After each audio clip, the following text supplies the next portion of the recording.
Hello সবাইকে, good evening. আমি সৌমি আর আমার চ্যানেলের আরও একটি নতুন ব্লগে আপনাদের সবাইকে স্বাগত। ব্লগটা হচ্ছে গতকাল সন্ধ্যার, অর্থাৎ হচ্ছে এটা গিয়ে হলো আপনাদের শনিবারের সন্ধ্যা। আমি গতকালের সকালের ব্লগে বলেইছিলাম আজকে বিকেলবেলা আমি একটু বেরোতে পারি। তো যথারীতি এই নতুন জামাটা পরে আমি একদম রেডি হয়ে গেছি। আর প্লিজ আমাকে বলবেন আমাকে এই জামাটা পরে ঠিক কেমন লাগছিল। জামাটা কিন্তু সত্যি ভীষণ সুন্দর, ভীষণ কমফোর্টেবল। তবে এই মুহূর্তে এটা আমি কি করলাম আমি নিজেও জানি না। তো যাই হোক, একদম রেডি হয়ে গিয়েছিলাম আর চুলটা না টেনে মেনে বেঁধে নিয়েছি আর মাথায় লাগিয়েছি একটু বেশি করে মুজ, আর যাতে চুলটা আমার একটুও না নড়ে। আর মানে মুখের মধ্যে চুল এসে পড়লে না বিরক্ত লেগে যায়। তো যাই হোক, ফাইনালি পুরোপুরি রেডি হয়ে গেলাম আর একদম আমি বেরিয়ে পড়লাম। যাব অ্যাকচুয়ালি এখান থেকে আমাদের যে চাবি গেট আছে সেইখানে, চাবি গেটে আমি পিউদির জন্য ওয়েট করব। তো পৌঁছে গেছি যথারীতি চাবি গেট, এটা হচ্ছে আমাদের চাবি গেট। আর এই যে গেটটা যদি একবার পরে 3টে ট্রেন যাবে, একটা মেবি আপে, একটা ডাউনে, আর একটা হয়তো বনগা লাইনে। এই যে বলতেই পড়ছে। আর ওপারেই আমার ছেলে পড়তে যায়, বেচারা বেশিরভাগ দিনই কেস খেয়ে যায়। আর যদি মালগাড়ি যায় তাহলে তো আর দেখতেই হবে না। তো যাই হোক, যথারীতি রেলটা পড়ে মানে গেটটা পড়ে গেল আর পিউদি কিন্তু চলে এসেছিলো আগেই, মিনিটখানেক আগেই এপারে চলে এসেছে। তো আমরা না বেরিয়ে পড়লাম, কি যাচ্ছিলাম আমরা ভ্যানে করে, অনেক দিন পর কেলেদার ভ্যানে চড়েছি আমরা। তো জায়গাটা না খুব সুন্দর, মানে খুবই সুন্দর। যে জায়গাটা আমরা যাবো ভেবেছিলাম, ফ্লেভার্স অফ রানাঘাট। এই ফ্লেভার্স অফ রানাঘাটটা নয় করে কিন্তু অনেক দিনই হয়েছে। আমার অনেক দিনের আসার ইচ্ছা ছিল এখানে, তবে হয়ে আর উঠছিল না। আর তমাল তো ঘুরতে যেতে খুব একটা ভালোবাসে না। এই পিউদি আর পিঙ্কি না থাকলে আমার যে কী হতো। আর ওইদিকে আমার বোন, ওদের সাথেই একটু ঘুরে বেড়াই। আর এখন ছেলেটা একটু বড় হয়েছে বলে ওর সাথে যাই। আর এইখানে এই ক্যাপশনটা আমার খুব পছন্দ হয়েছে, বচপন তো গয়া জওয়ানি ভি গই, এক পল তো আব হামে জিনে দো। খুব সুন্দর একটা ক্যাপশন ছিল। আর কোথাকার কোন সিনেমার ক্যাপশন আমরা তো এটা সবাই জানি। আর লোকেশনটা না অসাধারণ ছিল। আমি এতটাই এক্সাইটেড হয়ে গিয়েছিলাম যে ভালো করে আমি শ্যুট করতে পর্যন্ত ভুলে গেছি। তো আমরা গেলাম, গিয়ে না সে জায়গাটাতে বসেছিলাম। এটা একটা আম বাগান, বেসিক্যালি এটা একটা আম বাগান। আর বিরাট বড় এলাকা নিয়ে, এক জায়গাটা ক্যাফেটেরিয়া, এক জায়গাটা রেস্টুরেন্ট, এক জায়গায় কোনো বড় অনুষ্ঠান, মানে লাইক বিয়েবাড়ি, জন্মদিন, এই সমস্ত হয়। আর আমরা বসেছিলাম ক্যাফেটেরিয়াতে। তো পিউদি অর্ডার করেছিল। অ্যাকচুয়ালি আমরা ভেবেছিলাম আমরা সবাই মিলে যাব, একটা মজা করবো। ও মা, তারপরে আমি একটা কোনো কিছুর বিল পে করে দিতে, পিউদি বলে তুই কেন পে করলি, কদিন আগেই আমার বার্থডে গেছে, আমি তোদেরকে বার্থডে ট্রিট দিচ্ছিলাম। আমি বললাম ও তাড়াতাড়ি টাকাটা দিয়ে দিও বাপু, আমি পে করে ফেলেছি, আগে দিয়ে দিও। তো যাই হোক, বেশ অনেকক্ষণ মজা করলাম। আর তারপরে না পিউদি বললো এই আইসক্রিমটা খা। আইসক্রিমটা কি রবিন, যা আমি ভুলে গেছি আইসক্রিমটার, যা একদম আমার কোম্পানিটার নাম মনে নেই। তবে আইসক্রিমটা অসাধারণ খেতে ছিল। আর এই দাদাটা তুলছিল আইসক্রিমগুলো, কী ফ্লেভার নিয়েছিলাম, একটা মনে হয় আমার তাও মনে নেই, আমি ভুলে গেছি। একটা কটন ক্যান্ডি নিয়েছিলাম মনে আছে, আর বাকি দুটো মনে নেই। আইসক্রিম খেতে আর আমরা কেনা ভালোবাসি, আমরা তো সবাই ভালোবাসি আইসক্রিম খেতে। তো 3খানা আইসক্রিমের অর্ডার দিলাম। আর অর্ডার দিয়েছিলাম আমরা আমপান্না প্রথমে, তবে আমপান্নাটা না আমার খুব একটা ভালো লাগেনি।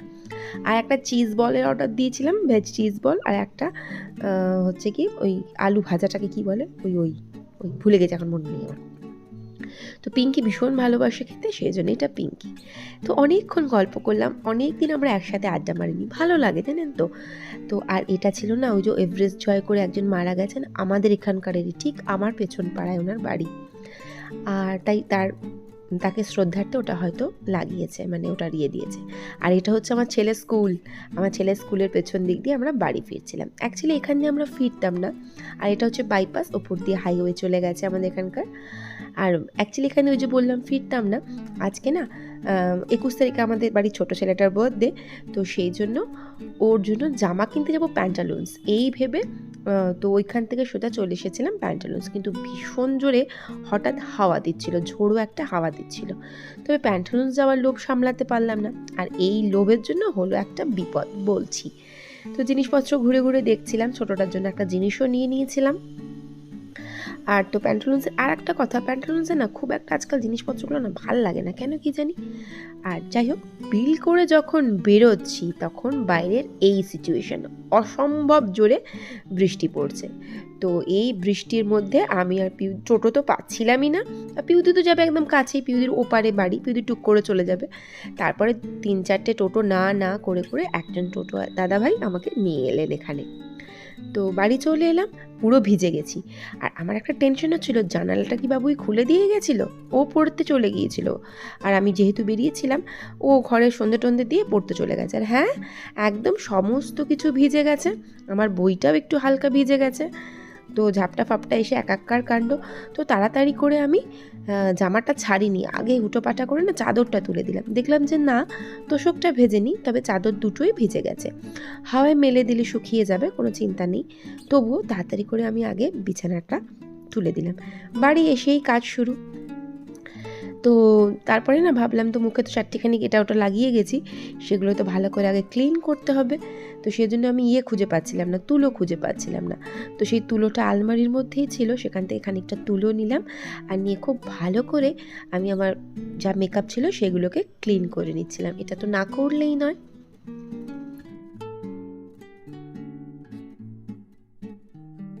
তো এই মেকআপ পত্রগুলো তুলে নিয়ে আমি ভাবলাম একটু স্নান করে নেবো, হালকা করে জলটা গরম করে স্নান করবো, কারণ চুলে না অনেকটা মুজ লাগিয়ে দিয়েছিলাম, ফলে চুলটা কেমন যেন একটা হয়ে গিয়েছিল, সেই জন্য আমি স্নানটা করে নিয়েছিলাম। তো এরপরে বেশ রাত হয়ে গেছে, এখন প্রায় 9:30 বাজে। তো তমালের জন্য আমাকে 4টে রুটি করতে হবে, আর বাবুই ভাত খেয়ে নেবে। ফ্রিজে কিছুটা মাংস আছে, আর ওবেলা অনেকগুলো রান্না আছে, সেই দিয়ে হয়ে যাবে, কোনো অসুবিধা হবে না। তো যাই হোক, তাড়াতাড়ি করে রান্নাঘরে এসে রুটিটা বেলতে শুরু করলাম, আর রুটিটা গরম গরম করে রাখবো। রুটি গরম না হলে ভালো লাগে না, তো যদিও বা ক্যাসারোলে রেখে দেবো হটপটে, তো মোটামুটি গরম থাকবে। এখন প্রায় 10টা বাজে, বাবুই পড়তে গেছে, এবার ও এসেও যাবে, তমাল আনতে যাবে, মানে তমাল আনতে চলেও গেছে। ওকে দরজাটা দিয়ে এসে আমি রুটিগুলো করছিলাম। তো রুটিগুলো না আজকে খুব একটা ভালো ফোলেনি, রুটি না ফুললে মনটা একটু খুঁতখুত করে, তবে কি আর করব। তবে একটা জিনিসে আজকে আমার খুব আনন্দ হয়েছে, অনেক দিন পরে একটু ঘুরতে বেরিয়েছিলাম এবং অনেক পছন্দের একটা জায়গায় গিয়েছিলাম। অনেক দিনের একটা শখ ছিল, সেটা আজকে মিটে গেছে। তো আমার রুটি ফুটি করা কমপ্লিট হয়ে গেছে, তবে কিছু বাসন আছে, সেই বাসনগুলো মাজবো। আর এদিকে বাবুইও খেতে বসে গিয়েছিল। তো সমস্ত খাওয়া দাওয়া কমপ্লিট, আজকের সব কাজ কমপ্লিট, তবে চুল থেকে এখনও গামছা খোলা হয়নি। আর ড্রেসিং টেবিলটা বেশ আগোছালো করে চলে গিয়েছিলাম, তো সেই ড্রেসিং টেবিলটা একটুখানি গুছিয়ে নিই ভাবলাম।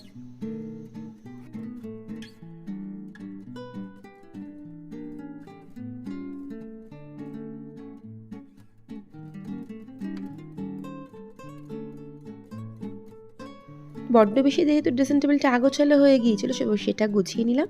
আর আমার যা এভরিডে রুটিন, রাতে ডট অ্যান্ড কির নাইট ক্রিমটা ইউজ করে নিলাম, বেশ ভালো। এটা কিন্তু চাইলে ড্রাই স্কিনওয়ালারা ইউজ করতেই পারেন, আমার স্কিনের জন্য ভীষণ সুইটেবল। তো রাত হয়েই গেছে, সমস্ত কিছু রাতের কাজ কমপ্লিট, আবার কাল সকালবেলার কাজকর্ম হবে।